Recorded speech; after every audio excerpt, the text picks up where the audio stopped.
જય હિન્દ, જય ભારત મિત્રો. હું છું કિશન મીઠાપરા. આપની ચેનલ મારો સમય મારો પુસ્તકમાં આપ સૌનું હાર્દિક સ્વાગત કરું છું. હવે આજે ફરી એક ચર્ચા કરવી છે મારે. ચર્ચામાં એવું છે મિત્રો કે પીએસઆઈ અને કોન્સ્ટેબલની એક્ઝામ લેવા ગઈ. પહેલાં દોડ લેવાની, પછી એક્ઝામ લેવાની, તરત એક્ઝામ લેવાની. એ સ્વાભાવિક વસ્તુ, એ સારું કાર્ય છે બરાબર. એ આપણા ભરતી બોર્ડના ચેરમેને સારું કામ કર્યું બરાબર. પણ એક્ઝામ લીધા પછી પીએસઆઈ હજુ કોઈ ઠેકાણું નથી. લેખિત લઈ લીધી બરોબર, ઓએમઆર વાળી લઈ લીધી પહેલા, અને પછી લેખિત લીધી. હજુ કોઈ એના ઠેકાણા નથી. આનું કારણ શું મિત્રો, એ મારે તમને થોડું ઘણું કહેવું છે, તમારી સાથે ચર્ચા કરવી છે. સરકારે બે હાથ જોડીને નમ્ર વિનંતી કરવી છે કે હવે વિદ્યાર્થીઓ રડે છે બિચારા, કે ક્યારે રિઝલ્ટ આવશે, ક્યારે અમારો ઓફર લેટર આવશે, જોઈનિંગ લેટર ક્યારે આવશે, એની રાહ જોઈને આજે 11મો પૂરો થવા આવ્યો. આજે 11માની કઈ તારીખ? 18 તારીખ થઈ જાય, 18 નવેમ્બર. તો મહિનો જ વાર છે હવે 2025 ને પૂરું થવામાં. આ ભરતીની સંપૂર્ણ પ્રક્રિયા ચાલુ થઈ હતી 2024માં. હસમુખભાઈ પટેલ સાહેબે કરી. ત્રીજા મહિનામાં ફોર્મ ભરાયા, ત્રીજા કે ચોથા મહિનામાં ફોર્મ ભરાયા હતા બરોબર. પછી પાછું બાકી રહ્યું તે ઓગસ્ટમાં આપ્યા હતા, 8મા મહિનામાં બરોબર. પછી પાછો 9મો મહિનો ગયો, 10મો ગયો, 11મો ગયો, એટલે પાછા અધ્યક્ષ બદલાઈ ગયા, નવા આવી ગયા. એન્ડ સમયમાં દોડની તૈયારીઓ ચાલુ હતી, બધું રેડી હતું, ને એન્ડ સમયમાં અધ્યક્ષ બદલાઈ ગયા. પછી શું થયું? અધ્યક્ષ આવ્યા એટલે 12મો મહિનો દોડ ચાલુ કરી. 12મો પહેલો અને બીજા સુધી દોડ ચાલુ રખાઈ. હવે આ પત્યું, રનિંગ પત્યું, એટલે ચોથા મહિનામાં કોન્સ્ટેબલ લીધી અને પીએસઆઈ. પછી છઠ્ઠામાં કોન્સ્ટેબલનું મેરિટ પડ્યું.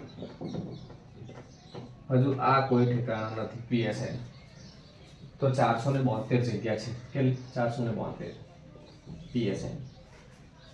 હવે 472 જગ્યામાં લગભગ 61,000 વિદ્યાર્થીઓ પરીક્ષા આપી બરોબર. ઓએમઆર વાળી આપી, લેખિત આપી, બંને આપી. તો આને તપાસતા કેટલો સમય લાગે? મિનિમમ મહિનો, 2 મહિના, 3 મહિના. ચલો 3 મહિના લઈએ. 3 મહિના, 3 મહિના એટલે કે કેટલા? 90 દિવસ ને 90 દિવસ. 90 દિવસ તપાસતા થાય.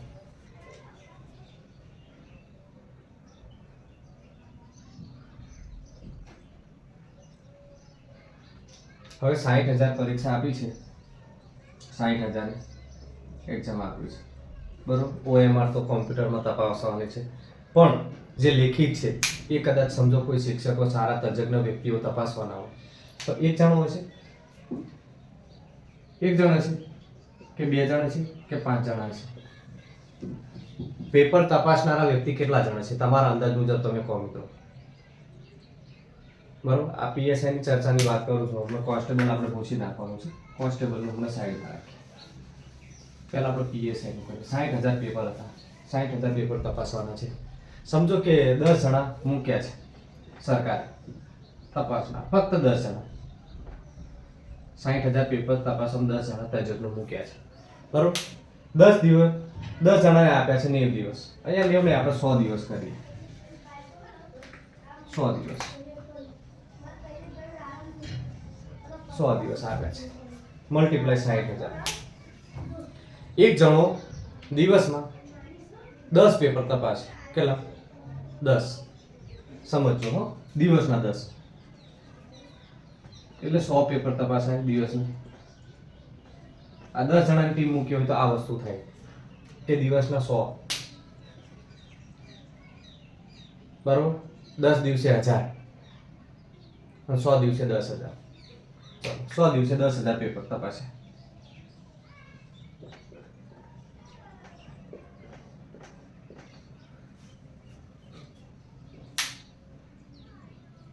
આ એક અંદાજ લગાવે મિત્રો. 10 જણા મૂક્યા તો 100 દિવસમાં 10,000 પેપર તપાસે.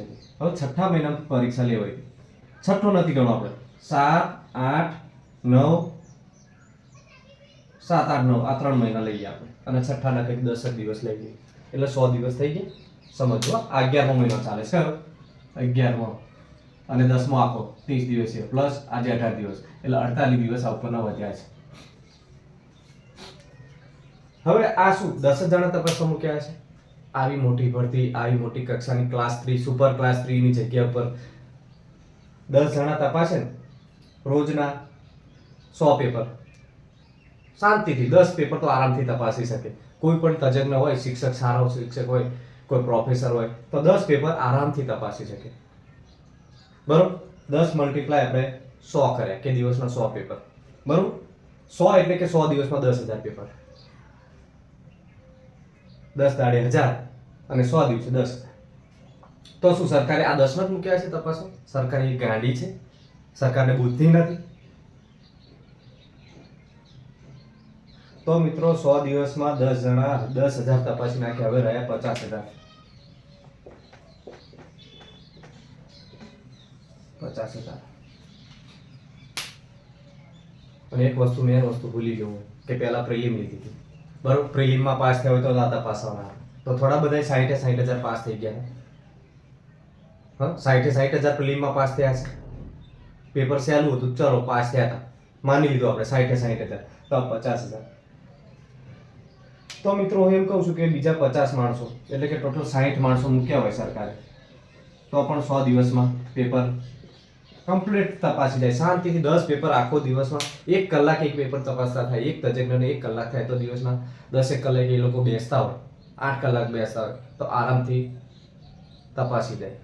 બરોબર, એક સામાન્ય આપણે એક ગણિત મૂક્યું છે કે 60 માણસો મૂક્યા છે, કદાચ સરકારે 60 માણસો મૂક્યા હોય તો પણ 100 દિવસમાં પેપરનો બધો નિકાલ આવી જાય, માર્ક્સ રેડી થઈ જાય. બરોબર, અને ઘણા એવા હશે કે 60,000 માંથી 2-5,000 તો એવા છે જેને પ્રિલિમમાં ફેલ કર્યા છે, જે મેરિટ બનતું છે એ સૌથી ફેલ કર્યા છે. એવું તો નહીં બધાએ પાસ થયા છે 60,000. તો મિત્રો 100 દિવસમાં ગમે તેવું હોય તો રિઝલ્ટ બની જાય, અને ખાલી સામે 60 માણસો જ મૂકવાના છે, 60 તજજ્ઞો. એવા ગુજરાતમાં તજજ્ઞ નહીં હોય? વિચાર કરો, એવા ગુજરાતમાં તજજ્ઞો છે જ નહીં. 1, 2, 5, 10 જ છે. મેં 10 જ મૂક્યા હતા પહેલા, પછી 60 નું કન્વર્ટ કર્યું, તો 100 દિવસમાં એ લોકો 60,000 નું પેપર તપાસી દે આરામથી. પણ જેને કરવું હોય એને દાનત હોવી જોઈએ ને કરવાની, 100 દિવસે કરી નાખવું જોઈએ. કરનારા તો પછી છે ને 100 દિવસની જરૂર નથી, મહિનો કાફી થઈ ગયો આરામથી. સરકાર પાસે માણસોની તંગી નથી, બરોબર, કોઈ તજજ્ઞોની તંગી નથી, તો પછી હાથે કરીને આ વિદ્યાર્થીઓને હેરાન કરવાની વાતો છે બધી, સમજે? હેરાન કરવાની. સત્ય વાત હું કહીશ, બરોબર, ભલે જેને મારો વિડીયો જોવો જોવે, ના જોવે ના જોશે, કોઈ વાંધો નથી, પણ આ સત્ય વાત છે કે 10 જણાને 100 દિવસ આપે તો 10,000 પેપર તપાસે, 60 જણાને આપે તો 60,000 પૂરા થઈ જાય 100 દિવસ. અત્યારે એ પ્રમાણે ઉપર 48 દિવસ વધી ગયા છે. આ 100 દિવસ પૂરા થતા 48 દિવસ વધી ગયા છે. તો 48 દિવસ સુધી શું તમે મેરિટ નથી આપી શકતા કે ભાઈ આટલા પાસ છે આટલા ના પાસ છે? એ તો આપો. વિદ્યાર્થીઓ એ રાહ જોઈને થાક્યા છે, સમજે? વિદ્યાર્થીઓ એ રાહ જોઈને થાકી ગયા બિચારા કે મેરિટ જો માર્ક છે નહીં જાહેર કરે. એટલે માર્ક તો જાહેર કરો તમે. OMR તપાસતા કે બહુ વાર નથી લાગતી, 60,000 ની તપાસી તમે OMR, એ કોમ્પ્યુટર પદ્ધતિથી તપાસવાની છે, બરાબર, 2-5 દિવસનું કામ છે. એ કઈ એમાં વર્ષો લાગી નથી જતા. ટેકનોલોજી છે, ટેકનોલોજીનો ઉપયોગ કરો. આ બધું અમારા જેવા સામાન્ય સાવ નાના માણસો આવું તમને કહે છે, તમને પોતાને બધી ખબર છે. તો આવું હું નમ્ર હાથ જોડીને નમ્ર વિનંતી કરું છું કે એમને વિદ્યાર્થીઓના માર્ક્સ તો જાહેર કરો.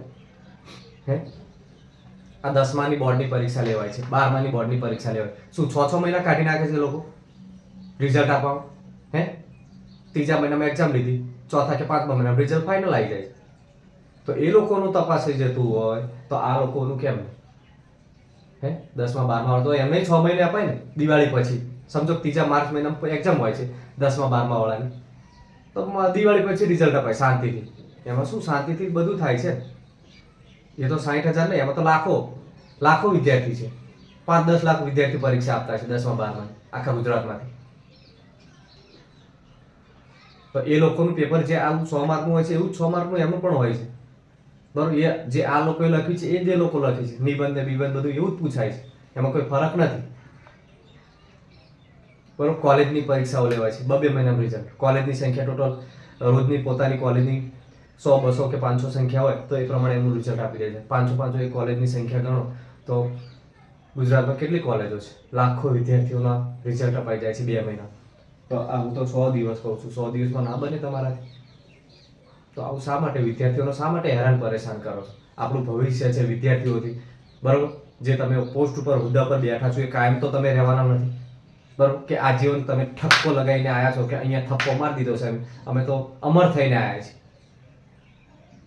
આ બધા શબ્દો ભરતી બોર્ડને લાગુ પડે છે, બરાબર. હું ભરતી બોર્ડને જ કહું છું, હું વિદ્યાર્થીઓને નથી કહેતો, બરાબર. તો ભરતી બોર્ડને નમ્ર વિનંતી છે કે આવું ના કરો. 100 દિવસમાં પેપર તપાસી જાય. કેમ આવું કરો? તો તમને કોઈ બીજું કામ આપે છે સરકાર તો છોડી દો કે ભાઈ ચલો, સરકાર એવું કહે છે કે ડાંગરોમાં પાણી ભરી ગયા છે, એ ખાડાઓ વેચવા અમને મોકલ્યા છે, બરાબર. ખેડૂતોની અમને જે પરિસ્થિતિ છે ત્યાં સમજવા મોકલે છે, તો આ વસ્તુ સ્વાભાવિક છે. ચલો ભાઈ, ખેડૂતોની મદદે ગયા છે, 100 નહીં 110 દિવસ લઈ લો.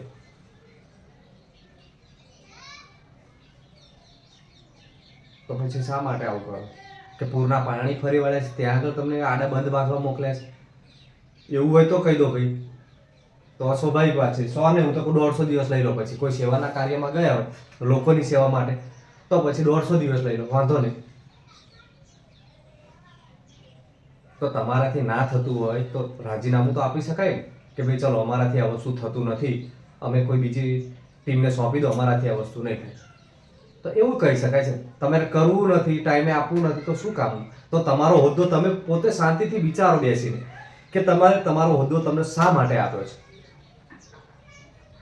બરાબર. તમને જે કાર્ય સોંપ્યું છે એ ટાઈમથી એ તો હકથી કરો યાર. તમને કોઈ મફત તો કરાવતું નથી, બરાબર. તમે સરકારના પગારથી કે લોકોની જનતાના પૈસા, ટેક્સના પૈસાથી તમારો પગાર આવે, તો તમારું કામથી તો તમે નિડરતાથી કરો કે ભાઈ ચલો પેપર તપાસવાને ટાઈમે તપાસી દઈએ, OMR કરવાની છે એ કરી દઈએ, માર્ક જાહેર કરીએ, એ તો શાંતિથી કરે. આ PSIની વાત કરું છું, હજુ કોન્સ્ટેબલની વાત નથી કરતો, બરાબર. ડોક્યુમેન્ટ વેરિફિકેશન ડોક્યુમેન્ટ થઈ ગયા છે, અરે કોન્સ્ટેબલના હવે તો આપવાનું છે 12મા મહિનામાં કે ગમે ત્યારે તમે તમારી મનને મરજી ફાવે ત્યારે આપજો. વિદ્યાર્થીઓની શું દુર્દશા છે એ ના જોશો, એ તો ચાલશે, એ તો દુઃખિત રહેવાના છે, બરાબર. આમને આમ જિંદગી તો અડધી કાઢી નાખી. અમુક વિદ્યાર્થીઓ બિચારા 30, 35 વર્ષના થયા એટલે અડધી જઈ અને અડધી જ રહી એમની, સમજે? કારણ કે 60, 65 વર્ષની આયુ છે આપણું ગુજરાતનું. હવે પછીના જે યુવા છે એમનું 65 વર્ષ વધીને 65 કે 70, એથી તો આગળ કોઈ વધવા નથી. મારું પણ એ જ છે, બરાબર.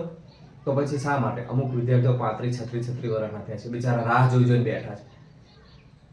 એમના મા બાપ રાહ જોઈને બેઠા, ઘણા કુટુંબો રાહ જોઈને બેઠા છે. તમને કદાચ મજાક લાગતી છે કે આ તો સારી મજાક કરી એમ, તો રહેવા દો. તમને તકલીફ નથી, તમારા છોકરાએ ફોર્મ નથી ભર્યા અંદર એટલે તમને કોઈ તકલીફ નથી, બરાબર. તમારા છોકરા તો કોઈ છે નહીં, એમાં હશે નહીં, કદાચ કોઈક એકાદ કોઈક સામાન્ય વ્યક્તિનું હશે, બાકી તો નહીં હોય.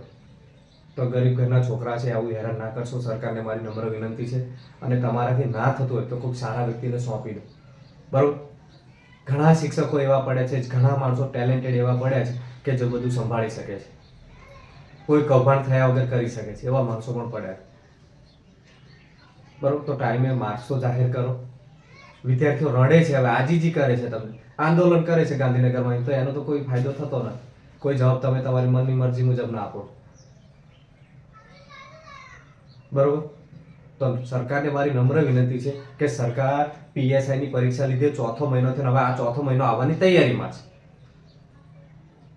ના થતું હોય તો પગે લાગીને એમને રજા આપી દો, રિઝાઇન આપી દો. ઉંમર થઈ ગઈ હોય એમની, એ લોકોની કે ઉંમર થઈ ગઈ છે, બિચારા 60 વર્ષ વટી ગયા, તો પછી રિટાયર્ડ થઈ જાવ ને યાર. લાખો વિદ્યાર્થીના જીવન સાથે છેડા ના કરશો. કુદરત માફ નહીં કરે કોઈ, બરોબર. યોગ્ય સમયે કુદરતને જવાબ આપવા આવવું જ પડે છે, એટલે ધ્યાન રાખજો. તમારી નમ્ર વિનંતી છે ભરતી બોર્ડ અધ્યક્ષને અને એમની ટીમને કે ભાઈ આ જલ્દી આનું કંઈક નિવારણ કરો. PSIનું, કોન્સ્ટેબલનું, બંનેનું કરો, હું તો કહું, બરોબર. તો વાલા વિદ્યાર્થી મિત્રો, તમે રાહ જુઓ. હજુ ક્યારે શું થાય એનું કોઈ નક્કી નથી, બરોબર. ક્યારે શું રિઝલ્ટ આવે એનું કોઈ નક્કી નથી, કારણ કે 6 મહિના વીતી ગયા, બરોબર. આ 100 દિવસનું મેં ગણતરી મારી તો એ હિસાબથી થઈ જવું જોઈએ, બરોબર. તો ના થતું હોય તો એ એમની બેદરકારી છે. તો વિડીયો અહીંયા પૂર્ણ કરું છું. ઓનલી PSI માટે હતો, કોન્સ્ટેબલ માટે હું વિડીયો બનાવી શકું.